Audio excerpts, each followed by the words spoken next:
semua dokter kan selalu menyarankan harus operasi, sedangkan saya kayak nggak terima gitu loh. Iya, harus ditanam alat itu, selang itu di kepalanya itu. Saya nggak terima, saya pikir, aduh masa sih kepala anak saya harus diacak-acak gitu ya.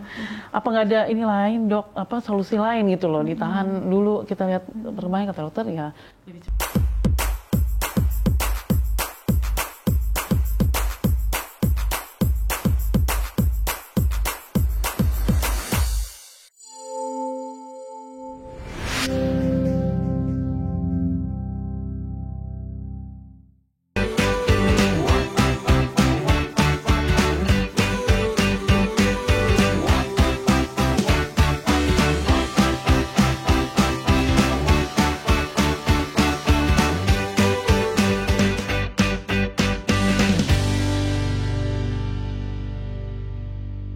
Untuk menjadi kuat, terkadang kita membutuhkan ujian.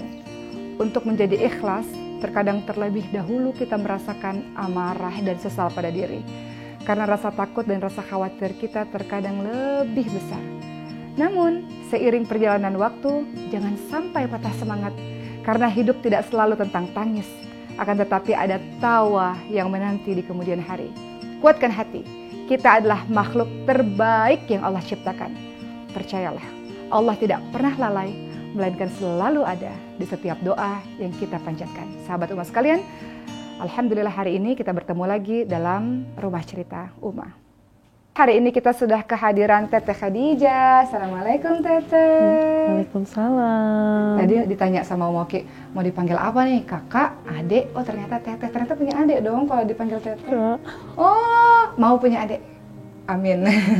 Teteh Khadijah dan Ambu, sehat Ambu? Alhamdulillah sehat. Teteh sehat nggak? Sehat, Umu. Ya. Oh ini Uma Okinya kurang pendekatan nih, jadinya masih malu-malu. Memang onnya agak lama. Nggak apa-apa. Oke, Teteh Khadijah, kalau Uma Oki lihat ya sahabat-sahabat semua, kalau kita lihat ada yang sedikit berbeda dengan Teteh Khadijah. Salah satu yang paling terlihat adalah bentuk kepala yang besar. Maka sekalian nih mau ditanya kepada Ambu, apa sih yang terjadi dengan Teteh Khadijah? Kalau kita lihat begini, sekilas sih nggak ada apa-apa ya Ambu ya, tapi kalau kita perhatikan lagi, oh iya ukuran kepala agak lebih besar. Apa yang terjadi dengan Teteh Khadijah Ambu? Jadi pada saat umur 13 bulan itu baru terdeteksi kalau ada kelainan di otak kecilnya. Itu termasuk penyakit langka yang disebut Dandy Walker Syndrome. Dandy Walker Syndrome. Jadi otak kecil itu tidak berkembang. Jadi tidak ada keseimbangan di dalam tubuh dia. Ibaratnya nanti kalau dia berjalan tiba-tiba jatuh. Jadi kadang dia duduk di pinggir tempat tidur seperti ini, atau dia nyusruk gitu. Jadi seperti orang pingsan, hilang kesadaran gitu. Jadi tiba-tiba nanti pun sekarang sedang dilatih terapi berjalan, tapi memang sepertinya tidak akan bisa dilepas untuk jalan sendiri gitu. Nanti sampai besar. Sampai ya, karena nanti kemungkinannya dia lagi berjalan tiba-tiba dia hilang keseimbangan, dia jatuh gitu. Itu memang penyakitnya itu, Dandy Walker. Jadi walaupun di terapi sekalipun, terapi tidak membuat dia bisa berjalan. Bisa berjalan, cuman tapi nanti keseimbangan dia kan bisa tiba-tiba hilang keseimbangan gitu loh. Mendadak aja itu tiba-tiba. Gitu. Oke, Dandy Walker Syndrome itu hanya masalah keseimbangan saja kah atau ada yang lain-lain? Keseimbangan. Jadi karena otak kecil yang tidak berkembang itu, jadi tidak ada keseimbangan badan. Oke. Apakah Dandy Walker Syndrome juga ciri-cirinya adalah dengan kepala yang besar? Enggak, itu jadi dia ada tambahan lagi bonus hidrosefalus. Hidrosefalus. Itu yang membuat kepalanya besar ya, jadi ada cairan di kepalanya. Yang mana cairan itu harus dikeluarkan? Harus dikeluarkan. Awalnya cairan itu tidak bisa keluar sendiri, tidak bisa menyerap di tubuhnya dia. Makanya dia harus ditanam dengan selang yang akan dipakai seumur hidup. Sekarang ada selang di dalam? Alhamdulillah, waktu itu karena ada infeksi, selangnya itu dicabut.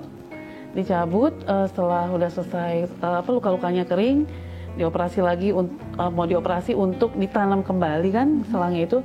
Ternyata dia ada pendarahan di otak. Jadi karena operasi pertama pas penanaman selang, selang itu tekanannya terlalu tinggi, jadi dia ada pendarahan di otak, makanya harus dioperasi dulu, dibersihkan darahnya dulu. Jadi di burhol, dibolongin kepalanya. Agak mundur dikit biar bisa senderan. Maaf ya, biar nggak capek. Nah, bisa senderan. 2 lubang ya, di kanan sama 1 di kiri. Jadi dibor tengkoraknya, keluarin darahnya. setelah jahitannya itu sembuh, mau diadakan operasi kembali untuk penanaman ulang selang yang sudah dicabut. Ternyata hasil MRI menunjukkan tidak perlu lagi karena sudah bisa menyerap sendiri. Alhamdulillah. Itu miracle banget ya Allah. buat Itu saya. keajaiban. Benar-benar mukjizat banget dari Allah gitu kan. Saya udah berpikir ada nggak ya mukjizat, hari gini masih ada nggak mukjizat gitu kan. Ternyata saya mengalami gitu loh. Anak lain nggak begitu. Iya, itu saya sempat konsul sama dokter, gimana dok, ada dokter yang mengatakan itu harus umur hidup Bu, dipasang selang itu ditanam di badan dia gitu kan. Nanti pada umur tertentu selangnya udah memendek harus di repair lagi, dioperasi ulang, ganti selang yang lebih panjang gitu, disambung. Oke, sebelum kita membahas tentang keadaan Teteh Khadijah yang sekarang dan keajaiban-keajaiban yang Allah berikan, saya cuma pengen tahu, kita flashback mundur ke belakang dari masa Ambu hamil dan kemudian melahirkan. Apakah sudah ada tanda-tandanya supaya banyak orang di luar sana pasti juga berpikir, waktu hamilnya gimana sih? Apa sih yang harus kami hindari supaya kami nggak merasakan hal seperti itu? Boleh nggak diceritain Ambu masa-masa hamil Teteh Khadijah? Pada saat kehamilan itu tidak terdeteksi apapun. USG baik. Ya, jadi kebanyakan anak-anak yang menderita seperti Khadijah ini pada saat hamil sudah terdeteksi. Jadi sudah ada persiapan pada saat melahirkan, mungkin umur 2 hari atau 2 bulan atau berapa minggu langsung dioperasi untuk kepalanya ya, hidrosefalus. Jadi selama kehamilan tuh selalu di USG tiap bulan tuh semuanya normal. Sampai lahir pun lingkar kepala normal, berat badannya juga sesar cukup. Apa normal? Sesar, memang sesar. Jadi semuanya normal gitu. Jadi terdeteksinya itu pada saat umur 13 bulan, kok saya dudukin jatuh. Didudukin jatuh, kok nggak bisa duduk 13 bulan gitu kan. Biasanya kan 8 bulan sudah mulai merangkak kan anak itu.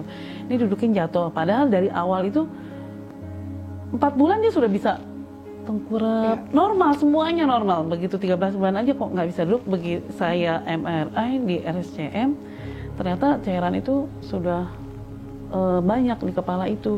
Ada kira-kira 6 cm ketebalannya itu. Karena hidrosefalus. Iya, jadi dia cairan itu kan tubuh kita selalu produksi sehari itu 0,5 liter ya, 500 mili, dan akan keluar lewat keringat atau pori-pori. Nah, itu tidak ada yang keluar, jadi dia menumpuk terus di kepala.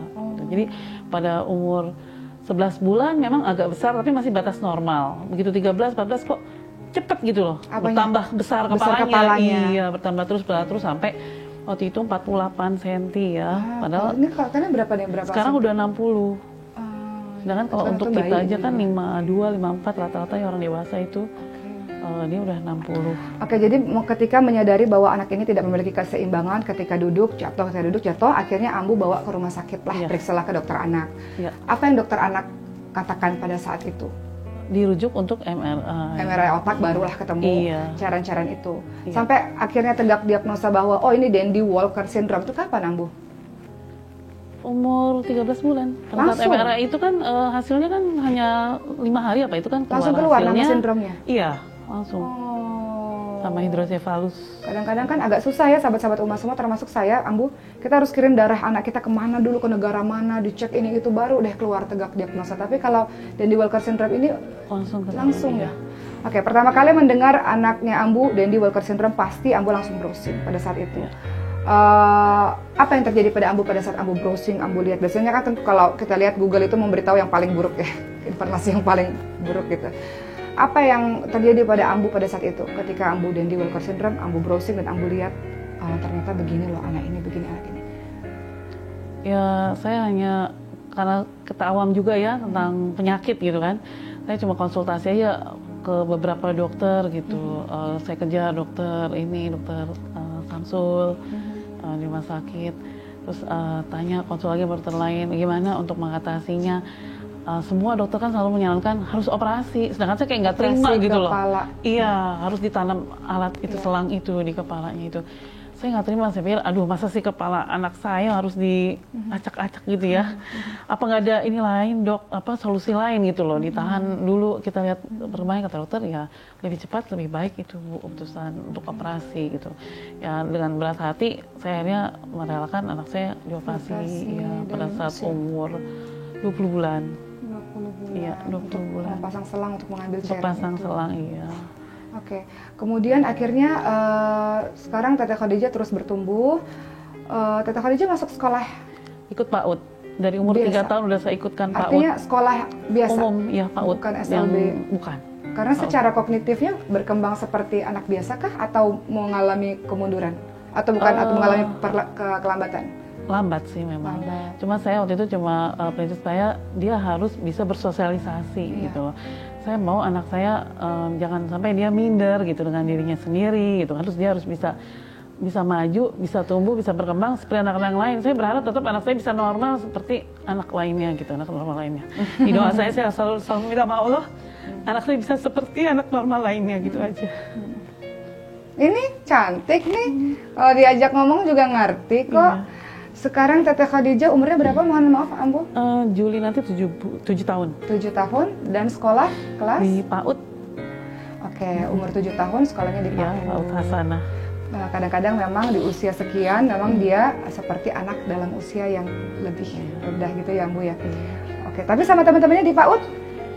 Dia memang anaknya bersosialisasi? diam ya, nggak terlalu banyak. Tapi memang seperti kalau ada anak-anak itu seumur atau di bawahnya, dia suka pegang gitu, sayang gitu. Maksudnya ngerti lah gitu. Dan Khadijah bisa berbicara lancar? Belum terlalu lancar. Belum terlalu Iya, lancar. bahasanya. Dan baru kira-kira 10 hari ini baru bisa bicara S. Baru bisa bicara Ya, S. Jadi huruf dan S. di Walker syndrome itu ciri-cirinya apa aja Bu? Selain kepalanya yang besar, kemudian mungkin keseimbangan, kemudian bicaranya juga mengalami kelambatan. Iya itu kalau di Walker itu keseimbangan aja sebenarnya. Oke. Jadi untuk keseimbangan dia untuk berjalan, terus mungkin delay ya, keterlambatan untuk bicara gitu. Kalau untuk kepala besar tuh cenderung ke Iya. hidrosefalusnya. Oke. Kemudian untuk Khadijah, dalam merawat Khadijah dari 0 bulan sampai 7 tahun, apa kejadian yang nggak pernah Ambu lupakan sampai hari ini? Kejadian yang mungkin menyedihkan kah, menyakitkan kah? Ya, Atau kejadian apapun? kalau kejadian-kejadian ini seperti yang tadi saya bilang, untuk tahu pertama kali penyakit anak saya sempat shock, kayak nggak bingung untuk bagaimana gitu, untuk kelanjutannya gitu kan, karena saya ternyata tidak mau anak saya dioperasi gitu kan. Pernah ada masa, mohon maaf dipotong Ambu, pernah ada masa nggak terima? Kenapa harus saya, ya Allah? Ada masa-masa begitu? Alhamdulillah enggak. Masya Allah. Saya terima semuanya. Kebetulan juga kakak saya juga kan berkebalikan, kepalanya kecil. Mikrosefalus. Iya, mikrosefalus. Jadi maksudnya saya jadi nggak terlalu kaget lah gitu ya, karena saya udah juga mengurus kakak saya sejak ibu saya nggak ada tahun 95 kan, memang kakak saya sama saya ikutnya gitu kan. Jadi saya terima aja anak saya seperti ini gitu, itu kan semua ketentuan Allah ya. Berarti kan Allah itu berarti udah saya menjadi pilihan gitu sama Allah, kalau saya bisa dititipin anak istimewa seperti ini gitu. Cuma saya ingin anak saya bisa seperti anak normal gitu. Jadi paling tidak mandiri, bisa pakai baju sendiri gitu kan, nanti bisa makan sendiri. Alhamdulillah sekarang ya untuk menyuap bisa, tapi memang dia cenderung kiri ya, karena cairan dia memang lebih banyak di sebelah kiri, jadi kanan dia lemah gitu, gerakannya lemah. Ini memang banyak harapan dari ibu-ibu yang punya anak kelainan genetik atau ibu-ibu yang Allah anugerahi anak yang luar biasa. Salah satu harapannya memang anak ini bisa mandiri sebenarnya. Harapan banyak ibu-ibu, kenapa? Karena kita tidak bisa selamanya mendampingi anak kita. Sehingga kalau dia mandiri, dia bisa melanjutkan hidupnya sendiri seperti itu. Dan untuk bisa membuat tujuan ibu itu insya Allah, tidak ada yang tidak mungkin bagi Allah, itu tercapai.